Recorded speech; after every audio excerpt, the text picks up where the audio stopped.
स्वागत है आपके अपने YouTube channel Shri Sanwaliya classes में। दोस्तों, आज बात करेंगे अपन 8वीं के विज्ञान के मॉडल पेपर की। 8वीं का विज्ञान का मॉडल पेपर है, इसको हल करते हैं अपन। इस मॉडल पेपर को पूरा देखिए आप तथा अपनी तैयारी को और मजबूत करिए। नेक्स्ट, पहला प्रश्न, फसल के दाने को भूसे से अलग करना क्या कहलाता है? तो फसल के दाने को भूसे से अलग करने की क्रिया को कहते हैं थ्रेसिंग। तो थ्रेसिंग आप याद रखना, इसका तीसरा ऑप्शन राइट हो जाएगा। नेक्स्ट, अग्निरोधक प्लास्टिक का उदाहरण है। अग्निरोधक प्लास्टिक, तो जो आग बुझाने वाले व्यक्ति होते हैं वो अग्निरोधक प्लास्टिक के वस्त्र पहनते हैं, और इसका आंसर हो जाएगा मेलेमाइन प्लास्टिक होती है। नेक्स्ट, तीसरा प्रश्न, निम्न में से आघात वर्धनीयता नहीं है। तो ये आघात वर्धनीयता का गुण धातुओं में पाया जाता है। धातुओं को हथौड़े से पीटकर पतले चद्दरनुमा रूप में डाला जा सकता है, उसको आघात वर्धनीयता कहते हैं। तो इसमें से किसमें नहीं पाया जाता है? तो जो पेंसिल लेड होती है उसमें आघात वर्धनीयता का गुण नहीं पाया जाता है। नेक्स्ट, नेफ्थलीन की गोलियां बनाई जाती है, किससे बनाई जाती है? कोलतार से बनाई जाती है। नेक्स्ट, पृथ्वी का वह भाग जहाँ सजीव पाए जाते हैं उसको क्या कहते हैं? तो उसको कहते हैं जैवमंडल। जैवमंडल होता है जहाँ पे सजीव पाए जाते हैं। नेक्स्ट, स्नेक द्वारा घर्षण को क्या होता है? तो स्नेक द्वारा घर्षण का मान कम हो जाता है। तो ऑप्शन नंबर ब आपका सही हो जाएगा। नेक्स्ट, मध्य स्थिति के इधर उधर या आगे पीछे होने वाली गति को क्या कहते हैं? तो उस गति को कहते हैं आवृत्ति गति कहते हैं। गति विभिन्न प्रकार की होती है, जैसे सरल रेखीय गति है, आवर्ती गति है, या वर्तुल गति है, वर्ताकार गति है। तो ये निश्चित समय में वापस दोहराती हैं, इधर उधर हो जाती है, उसको कहते हैं आवर्ती गति। नेक्स्ट, 8वां प्रश्न, प्रकाश उत्सर्जक डायोड के साथ जुड़े लंबे तार को जोड़ा जा सकता है। बैटरी के किस सिरे से जोड़ते हैं? उसको बैटरी के धन सिरे से जोड़ते हैं। नेक्स्ट, 26 जनवरी 2001 को भारत के जिस क्षेत्र में बड़ा भूकंप आया था, कहाँ पर आया था? तो ये गुजरात के भुज नामक शहर में आया था। तो ऑप्शन नंबर ग आपका राइट आंसर हो जाएगा। नेक्स्ट, निम्नलिखित में से पौधागर गैस कौन सी नहीं है? पौधागर प्रभाव आपने पढ़ा होगा, उसकी गैस इसमें से कौन सी नहीं? तो सल्फर डाइऑक्साइड, ऑप्शन नंबर ब हो जाएगा। क्योंकि कार्बन डाइऑक्साइड गैस, मीथेन या नाइट्रोजन तो पौधागर गैस के लिए उत्तरदायी गैसें होती हैं, लेकिन सल्फर डाइऑक्साइड नहीं होती है, SO2 गैस। नेक्स्ट होता है रिक्त स्थानों की पूर्ति करनी। मिट्टी को उलटने पलटने व पोला करने की क्रिया को क्या कहते हैं? तो उसको कहते हैं जुताई कहते हैं ना, उलटने पुलटने की क्रिया। नेक्स्ट, धातु नरम होते हैं, उन्हें आसानी से चाकू से काटा जा सकता है। दो धातुओं के नाम लिखने, एक तो होता है पोटेशियम जिसका प्रतीक क्या होता है, और एक होता है सोडियम का प्रतीक Na होता है। तो सोडियम और पोटेशियम ऐसी धातु होती है जिनको आसानी से चाकू से काटा जा सकता है, कोमल धातुएं होती है। नेक्स्ट, एक अप्रिय गंध वाला काला द्रव कौन सा होता है? तो ये होता है अफीम। अफीम एक काला द्रव होता है जिसका वानस्पतिक नाम होता है पेपेवर सोमनीफेरम। तो ये आप याद रखना। नेक्स्ट, किसी क्षेत्र विशेष में पाई जाने वाली जाति को क्या कहते हैं? तो किसी क्षेत्र विशेष में पाई जाने वाली जाति को विशेष क्षेत्रीय प्रजाति कहते हैं। विशेष क्षेत्रीय प्रजाति, जैसे सीता माता अभ्यारण्य है तो वहाँ पर पाई जाती है उड़न गिलहरी, है ना। तो ये विशेष क्षेत्रीय प्रजाति उड़न गिलहरी सीता माता अभ्यारण्य में पाई जाती है। तो यहाँ पर आंसर आ जाएगा आपका विशेष क्षेत्रीय प्रजाति। नेक्स्ट, नर एवं मादा युग्मकों के संलयन द्वारा, यहाँ पे संलयन आ जाए, संलयन द्वारा लैंगिक जनन कहते हैं उसको। नेक्स्ट, अति लघुतरात्मक प्रश्न में देखते हैं, फलीदार लेग्यूम पौधों की जड़ों की ग्रंथियों में पाया जाने वाला बैक्टीरिया कौन सा होता है? तो ये बैक्टीरिया होता है राइजोबियम। याद रखना, राइजोबियम, ठीक है। नेक्स्ट, उस अधातु का नाम बताइए जिसका उपयोग उर्वरकों में पौधों की वृद्धि के लिए किया जाता है। तो वो अधातु होती है N2, नाइट्रोजन होती है। नेक्स्ट, तीसरा, अधिक व्यावसायिक महत्व के कारण पेट्रोलियम को क्या कहते हैं? तो पेट्रोलियम को कहते हैं काला सोना कहते हैं। नेक्स्ट, लैंगिक जनन से क्या से लैंगिक जनन कहते हैं जिसमें नर व मादा अलग अलग होता है और उनसे संततियों का निर्माण होता है, उस जनन की विधि को कहते हैं लैंगिक जनन कहते हैं। नेक्स्ट आता है अलैंगिक जनन। ऐसे दो जंतुओं के नाम लिखिए जिसमें अलैंगिक जनन मुकुलन द्वारा होता है। तो दो जंतु, एक तो होता है आपका यीस्ट में मुकुलन विधि द्वारा जनन होता है, जो अलैंगिक जनन होता है, जनन की विधि होती है। और एक होता है आपका हाइड्रा में भी मुकुलन विधि द्वारा जनन होता है। तो ये दोनों जीवों के नाम आप याद रखना।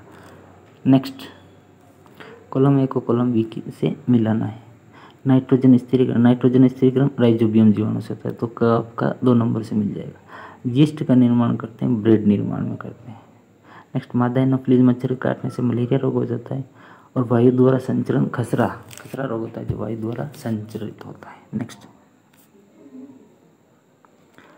नेक्स्ट, खाद्य पदार्थों का संचय करने तो प्लास्टिक पात्रों के उपयोग के 3 लाभ लिखिए। तो प्लास्टिक पात्रों के 3 लाभ लिखने, तो पहला लाभ होता है प्लास्टिक हल्की होती है जो किसी से विक्रिया नहीं करती। दूसरा, प्लास्टिक सस्ती होती है। और तीसरा लिख देना कि प्लास्टिक के पात्रों में खाद्य पदार्थ लंबे समय तक खराब नहीं होते, क्योंकि किसी धातुओं के पात्रों में रखेंगे तो खाद्य पदार्थ उनसे क्रिया करके खराब हो जाएंगे, और प्लास्टिक के पात्रों में लंबे समय तक खराब नहीं होंगे। तो ये तीनों लाभ आपको लिखने हैं। नेक्स्ट, 6वां प्रश्न, कुछ आदिवासी वन पर निर्भर करते कैसे? तो कुछ आदिवासी जंगल में रहते हैं और जंगलों में विभिन्न पेड़ पौधों के फल फ्रूट को तोड़कर बेचकर अपना जीवन व्यतीत करते हैं, विभिन्न प्रकार के जीव जंतुओं का शिकार करते हैं। तो इस प्रकार वनों पर ही निर्भर रहते हैं। नेक्स्ट, दूसरा, वनों के कारक और उनके प्रभाव। वनोन्मूलन तो विभिन्न प्रकार के वनोन्मूलन के कारण होते हैं। जैसे जनसंख्या वृद्धि बढ़ती है तो उनको रहने के लिए आवास की ज़रूरत होती है, और आवास के लिए विभिन्न प्रकार के पेड़ पौधों की कटाई करते हैं, जिससे वनोन्मूलन कहते हैं। और वनोन्मूलन के कारण पृथ्वी का वातावरण प्रदूषित होता है, और यहाँ पर बारिश भी अनियमितता होती है। बारिश की अनियमितता भी वनोन्मूलन के कारण ही होती है, तो ये आप याद रखना। नेक्स्ट, अलैंगिक जनन की परिभाषा लिखिए और जंतुओं में अलैंगिक जनन के 2 नाम। अलैंगिक जनन किसको कहते हैं? तो जिसमें नर व मादा अलग अलग नहीं होते और एक ही संतति से, एक ही जीव से विभिन्न प्रकार की संततियों का निर्माण होता है, उसको कहते हैं अलैंगिक जनन। और अलैंगिक जनन की विभिन्न विधियाँ होती है, जैसे विखंडन है, एक होता है मुकुलन, द्विविखंडन, एक होता है आपका पुनरुद्ध भवन। ये अलैंगिक जनन की विभिन्न विधियाँ होती है, तो इनके नाम आप याद रखने। नेक्स्ट, 8वां प्रश्न, व्याख्या कीजिए सर्पिक घर्षण स्थैतिक घर्षण से कम होता है क्यों? घर्षण किसको कहते हैं? घर्षण 2 वस्तुओं के मध्य लगने वाले बल को ही घर्षण बल कहते हैं। जैसे आप साइकिल चला रहे हो तो साइकिल के पहिए और सड़क के मध्य जो बल लगेगा उसको क्या कहते हैं? घर्षण बल कहते हैं, जो गति का विरोध करता है। घर्षण 3 प्रकार का होता है। एक तो होता है सर्पिक घर्षण, एक होता है आपका स्थैतिक घर्षण, और एक होता है आपका लोटनी घर्षण। सबसे ज़्यादा होता है आपका स्थैतिक घर्षण का बल का मान सबसे अधिक होता है, उससे कम होता है सर्पिक घर्षण, सबसे कम होता है लोटनी घर्षण। जब कोई वस्तु स्थिर है तो उसके मध्य जो बल लग रहा है उसको कहते हैं अपन स्थैतिक घर्षण कहते हैं। सर्पिक घर्षण यानी कोई वस्तु, भारी वस्तु पड़ी है, उसके आपने एक तरफ से धक्का लगा रहे, तो इस स्थिति में आ जाएगी कि उस पर थोड़ा सा धक्का मारो तो गति करना प्रारंभ कर दे। उस स्थिति में लगने वाले बल को कहते हैं अपन सर्पिक घर्षण। तो सर्पिक घर्षण का मान हमेशा स्थैतिक घर्षण से कम होता है। ठीक है। नेक्स्ट, निम्न वाद्य यंत्रों में उस भाग को पहचानिए जो ध्वनि उत्पन्न करने के लिए कंपित होते हैं। तो ढोलक में आवाज़ उत्पन्न करने के लिए जो चमड़ा होता है, तो चमड़ा होता है वो ही आवाज़ उत्पन्न करता है ना। नेक्स्ट, दूसरा आता है सितार में तो तार होते हैं और तार विभिन्न प्रकार की आवाज़ उत्पन्न करते हैं। और बांसुरी में तो विभिन्न प्रकार के छिद्र होते हैं और छिद्रों के द्वारा, जैसे बांसुरी है तो यहाँ पे छिद्र होते हैं, तो ये छिद्र अलग अलग प्रकार की आवाज़ उत्पन्न करते हैं। नेक्स्ट, आग लगने समय फायरमैन पानी के होज का उपयोग करने से पहले उस क्षेत्र की विद्युत आपूर्ति को बंद कर देता। यदि कहीं पर आग लग गई है ना, तो आग लग गई तो वहाँ पर आग बुझाने वाली गाड़ी आएगी, तो आग जो फायरमैन होगा वहाँ पर पहले विद्युत की जो सप्लाई होगी उसको क्या कर देगा, बंद कर देगा। क्योंकि जब वो आग बुझाएगा तो वहाँ पे पानी का छिड़काव करेगा, और पानी का छिड़काव करने से अगर वहाँ पे विद्युत धारा प्रवाहित हो रही तो पानी में विद्युत धारा प्रवाहित हो जाएगी, जिससे और जनहानि हो सकती। तो इससे बचने के लिए आग बुझाने वाला व्यक्ति होता है पहले वहाँ की विद्युत सप्लाई बंद कर देता है। तो ये आपको याद रखना है। नेक्स्ट, जब हम किसी आवेशित वस्तु को हाथ से छूते तो वो अपना आवेश खो देती। क्यों? क्योंकि जो मनुष्य होता है, मनुष्य विद्युत का सुचालक होता है। मनुष्य विद्युत का क्या होता है, सुचालक होता है। जब किसी आवेशित वस्तु को अपन हाथ से छूते हैं तो वो आवेश हमारे शरीर में प्रवेश कर जाते हैं, तो वो वस्तु क्या हो जाती है, अनावेशित हो जाती है। तो ये आप याद रखना, मनुष्य का शरीर विद्युत का सुचालक होने के कारण आवेश उसमें प्रवाहित हो जाएगा और वस्तु अपना आवेश खो देगी। नेक्स्ट, तारामंडल किसको कहते हैं? तारामंडल कहते हैं तारों के विभिन्न समूह को क्या कहते हैं, तारामंडल कहते हैं। आकाश में विभिन्न प्रकार के जो तारों के समूह होते हैं उसको तारामंडल कहते हैं। 2 तारामंडल के नाम आपको लिखने, एक तो है सप्तऋषि तारामंडल और एक है आपका ओरायन तारामंडल। एक होता है कैसियोपिया, ये भी एक तारामंडल का नाम है, तो ये आप याद रखना। नेक्स्ट, CFC का पूरा नाम लिखना है। CFC का पूरा नाम होता है क्लोरोफ्लोरोकार्बन।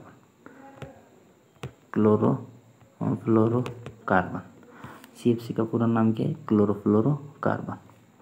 नेक्स्ट, इसका उपयोग कहाँ पर किया जाता है? तो इसका उपयोग किया जाता है रेफ्रिजरेटर में। रेफ्रिजरेटर जिसको अपन फ्रीज कहते हैं, फ्रीज में CFC का उपयोग किया जाता है। ठीक है, इसे होने वाली हानि क्या है? तो CFC क्या करती है, ओजोन परत को नुकसान पहुंचाती है। तो ये याद रखना। और ओजोन परत सूर्य से आने वाली पराबैंगनी किरणों से हमारी रक्षा करती है। जब ओजोन परत का जो छिद्र है वो CFC के कारण ही बढ़ रहा है, और अगर वो ओजोन परत नष्ट हो जाएगी तो सूर्य से पराबैंगनी किरणें सीधी पृथ्वी पर आएगी, जिससे यहाँ पर रहने वाले जीवों में त्वचा का कैंसर रोग हो जाएगा। नेक्स्ट, नाइट्रोजन चक्र का चित्र बनाना है। तो N2 चक्र होता है, उसका चित्र आपको बनाना आना चाहिए, जो आपकी 8वीं की बुक में दे रखा है। क्या करते हैं, पेड़ पौधे होते हैं, पेड़ पौधों को सभी जीव जंतु खाते हैं ना। जीव जंतु फिर उत्सर्जन के रूप में नाइट्रोजन का उत्सर्जन करते हैं, नाइट्रोजन वापस पृथ्वी पर आ जाती है। इस पृथ्वी पर इस नाइट्रोजन को वापस पेड़ पौधे उपयोग में लेते हैं। तो इस प्रकार ये चक्र चलता रहता है, इसी को कहते हैं अपन नाइट्रोजन चक्र कहते हैं। और पेड़ पौधे नाइट्रेट के रूप में नाइट्रोजन को प्राप्त करते हैं। नेक्स्ट, 15वां प्रश्न, राणा गर्मियों के लिए कमीज खरीदता है, उसे सूती कपड़े खरीदने चाहिए या संश्लेषित कारण बताना है ना। तो राणा सूती वस्त्र कपड़े खरीदने या संश्लेषित कपड़े खरीदे, तो गर्मी का मौसम है, गर्मी में अगर अपन कपड़े खरीदने जाएंगे तो सूती वस्त्र अपन खरीदना ज़्यादा पसंद करेंगे, क्योंकि जो सूती के कपड़े होते हैं गर्मी के दिनों में हमारे शरीर से जो पसीना होता है उस पसीने को क्या करते हैं, सोख लेते हैं, जिससे अपन को थोड़ी ठंडक महसूस होती है। अगर अपन संश्लेषित रेशे से बने कपड़े पहनेंगे तो और गर्मी ज़्यादा लगेगी। तो राणा को सलाह देंगे तो उसे सूती वस्त्र के कपड़े खरीदने चाहिए।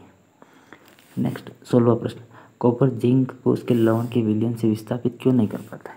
तो यहाँ पे जो कॉपर होता है, कॉपर का प्रतीक होता है Cu और ZnSO4 होता है ना। तो ये कॉपर होता है जिंक से कम क्रियाशील होता है, और कम क्रियाशील होने के कारण कॉपर जिंक को प्रतिस्थापित नहीं कर पाता है, क्योंकि कम क्रियाशील धातु अधिक क्रियाशील धातु को विस्थापित नहीं करेगी। अगर अधिक क्रियाशील होगा तो ये इसको विस्थापित कर देगा। नेक्स्ट, सोडियम और पोटेशियम को मिट्टी के तेल में क्यों रखा जाता है? सोडियम का प्रतीक Na होता है, पोटेशियम का K होता है, और दोनों ऐसी धातु है जिसको आसानी से चाकू से काटा जा सकता है। सोडियम और पोटेशियम क्या करते हैं, ऑक्सीजन तथा जल के साथ अभिक्रिया करके, जल का सूत्र होता है H2, ऑक्सीजन का O2, दोनों के साथ अभिक्रिया करके विस्फोट के साथ जलते हैं, है ना। और इनको केरोसिन के तेल में रखेंगे तो ये ऑक्सीजन और जल के संपर्क में नहीं आएगी और जलने से बच जाएगी, इसलिए इसको मिट्टी के तेल में रखा जाता है। नेक्स्ट, वर्णन कीजिए मृत वनस्पति से कोयला किस प्रकार बनता है? तो मृत वनस्पति से कोयला किस प्रकार बनता है? तो लाखों वर्ष पूर्व क्या भूकंप आया था, और भूकंप के कारण क्या होता है, सभी जीव जंतु और पेड़ पौधे जमीन के अंदर दब गए, और जमीन के अंदर उच्च दाब के कारण सभी पेड़ पौधे कोयले में रूपांतरित हो गए, और इस क्रिया को कहते हैं कार्बनीकरण, है ना। तो कार्बनीकरण की क्रिया द्वारा ही सभी वनस्पति कोयले में रूपांतरित हो गई। और कोयला विभिन्न प्रकार का होता है, मुख्यतः कोयला कितने प्रकार का होता है? 4 प्रकार का। तो कौन कौन सा होता है? एक तो होता है एंथ्रासाइट, दूसरा होता है बिटुमिन, तीसरा होता है पीट, और चौथा होता है लिग्नाइट। तो ये 4 प्रकार का कोयला होता है। और विभिन्न प्रकार के जो जीव जंतु होती है वो विभिन्न प्रकार के तेलीय पदार्थों में परिवर्तित हो गए, इस प्रकार कोयले का निर्माण हुआ।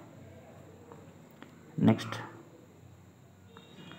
18वां प्रश्न, घर्षण को बढ़ाया और घटाया कैसे जा सकता है? तो ये बताना आपको, उदाहरण देगा। तो घर्षण हमारा मित्र भी है और हमारे लिए शत्रु भी है। मित्र कैसे, अगर घर्षण नहीं होता तो अपन चल नहीं सकते, गाड़ी के ब्रेक नहीं लग सकता है।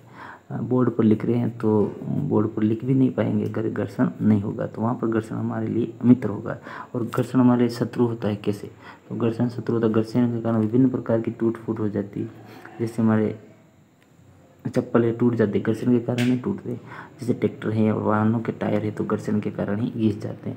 विभिन्न प्रकार के कारखाने होते हैं, वहाँ पर भी टूट फूट हो जाती है। बॉल बेरिंग लगाते हैं, बेरिंग लगाते हैं तो विभिन्न प्रकार की शाफ्ट होती है वो टूट जाती है, तो वो घर्षण वहाँ पर हमारे लिए हानिकारक होता है। तो इसको किस प्रकार बढ़ाया जा सकता है। घटाने के लिए तो विभिन्न प्रकार के बॉल बेरिंग का उपयोग करते हैं और स्नेहक का उपयोग करते हैं। स्नेहक ग्रीस लगाकर घर्षण को कम किया जा सकता है।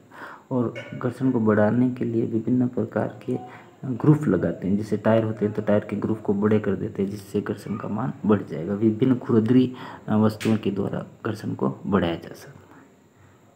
नेक्स्ट 19वां प्रश्न, विद्युत संयंत्रों का कभी भी गीले हाथों से अथवा गीले फर्श पर खड़े होकर स्पर्श नहीं करना चाहिए। क्यों नहीं करना चाहिए? क्योंकि जो विद्युत होती है, विद्युत गीले कपड़ों या गीले वस्तुओं में अत्यधिक प्रभावित होती है। तो विद्युत धारा ज़्यादा प्रभावित होने के कारण हमें जनहानि हो सकती है। तो जनहानि से बचाव के लिए ही हमें गीले हाथों से विद्युत उपकरणों को नहीं छूना चाहिए। नेक्स्ट, घर के भीतर रहने की स्थिति में आप विद्युत विसर्जन या तड़ित से किस प्रकार बचाव किया जा सकता है। यदि अपन घर के अंदर है और तड़ित या झंझा उत्पन्न हो रहा है तो अपन घरों के अंदर खिड़की दरवाजे बंद कर देने चाहिए और बंद कमरे में आराम से बैठ जाना चाहिए। और इस प्रकार अपन विद्युत विसर्जन या तड़ित से आसानी से बच सकते हैं। और अगर विद्युत तड़ित हो रहा है बाहर और अपन कमरे से बाहर जाएंगे तो अपन को नुकसान हो सकता है। नेक्स्ट, तारे व ग्रह में अंतर बताना। तो एक तरफ तो लिखना तारा, एक तरफ लिखना ग्रह।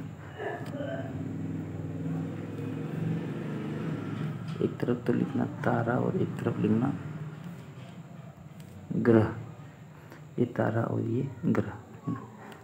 तारे क्या होते हैं, स्वयं के प्रकाश से चमकते हैं। ग्रह दूसरे के प्रकाश से चमकते हैं। जैसे सूर्य भी एक प्रकार का क्या होता है, तारा होता है। तारों का द्रव्यमान कम होता है, ग्रहों का द्रव्यमान अधिक होता है। तारे पृथ्वी के अत्यधिक नज़दीक स्थित होते हैं और ग्रह होते हैं पृथ्वी से अत्यधिक दूरी पर स्थित होते हैं। तारे अत्यधिक छोटे होते हैं और ग्रह तारों की अपेक्षा थोड़े बड़े होते हैं। तो ये आपके अंतर याद रखना। नेक्स्ट 22वां प्रश्न, खरपतवार क्या होता है या खरपतवार। खरपतवार किसको कहते हैं, तो फसल के साथ उगने वाले अवांछित पौधों को क्या कहते हैं, खरपतवार कहते हैं। इनका नियंत्रण किस प्रकार करते हैं, तो खरपतवारनाशी का उपयोग करते हैं। खरपतवारनाशी का उपयोग करके इनका नियंत्रण करते हैं। खरपतवारनाशी क्या होते हैं, विभिन्न प्रकार की औषधियाँ होती है जिनका छिड़काव करते हैं, जिससे जो फसल के साथ अवांछित पौधे होते हैं वो नष्ट हो जाते हैं। जैसे 2,4-D है, इसका उदाहरण है खरपतवारनाशी का। 2,4-D खरपतवारनाशी का उदाहरण है। नेक्स्ट 23वां प्रश्न, वनोन्मूलन से वर्षा किस प्रकार कम हुई, याद रखना। वनोन्मूलन क्या कहते हैं, वनों की अंधाधुंध कटाई के कारण पेड़ पौधों की संख्या में क्या आ गई, कमी आ गई। और पेड़ पौधों की संख्या में कमी आने से पृथ्वी पर तापमान अत्यधिक बढ़ गया और तापमान बढ़ने के कारण यहाँ पर वर्षा की मात्रा में कमी होने लग गई। इसलिए वर्षा की कमी होने से यहाँ पर मरुस्थल भी बढ़ने लग गया है। तो अधिक से अधिक पेड़ पौधों को लगाना चाहिए और वनोन्मूलन को रोकना चाहिए। नेक्स्ट 24वां प्रश्न, मानव वाक कंठ का नामांकित चित्र आपको बनाना। मानव वाक कंठ का चित्र आपको बनाना आना चाहिए। और इसके कार्य क्या होते हैं, कंठ क्या करता है, हमें बोलने में सहायता करता है। और अपन भोजन करते हैं तो भोजन निगलने में भी कंठ सहायक होता है। कंठ के द्वारा ही श्वास नली और पाचन नली निकलती है, मुंह तक आती है। श्वास नली में सी आकार के छल्ले लगे होते हैं जो श्वास नली को पिचकने से रोकते हैं। और कंठ में ही एक एपिग्लोटिस लगा होता है, एपिग्लोटिस संरचना होती है जो भोजन निगलते समय भोजन के टुकड़ों को श्वास नली में जाने से रोकते हैं। नेक्स्ट, शुद्ध व प्रदूषित वायु में अंतर बताना है। शुद्ध वायु क्या होती है और प्रदूषित वायु क्या होती है। तो एक तरफ तो लिखना आप शुद्ध वायु, एक तरफ लिखना आप प्रदूषित वायु। शुद्ध वायु क्या होती है, या शुद्ध वायु होती है जो हमारे श्वसन में सहायक होती है। और अशुद्ध वायु, इसमें विभिन्न प्रकार की अशुद्धियाँ होती है, ये आप याद रखना। शुद्ध वायु से मनुष्य बीमार नहीं होते हैं और अशुद्ध वायु से विभिन्न प्रकार की बीमारियां उत्पन्न हो जाती हैं। नेक्स्ट, शुद्ध वायु को प्राणवायु कहते हैं, जैसे O2 होती है। और अशुद्ध वायु से विभिन्न प्रकार की बीमारियां उत्पन्न हो जाती हैं, ये श्वसन में सहायक नहीं होती। तो इस प्रकार शुद्ध और अशुद्ध वायु में आप प्रदूषित वायु में अंतर लिख सकते हैं। इस प्रकार इस पेपर को अपन ने हल किया। आप भी इसको हल करिए और देखिए इस वीडियो को पूरा। नेक्स्ट अपन गणित के क्वेश्चन हल करेंगे। थैंक यू, धन्यवाद।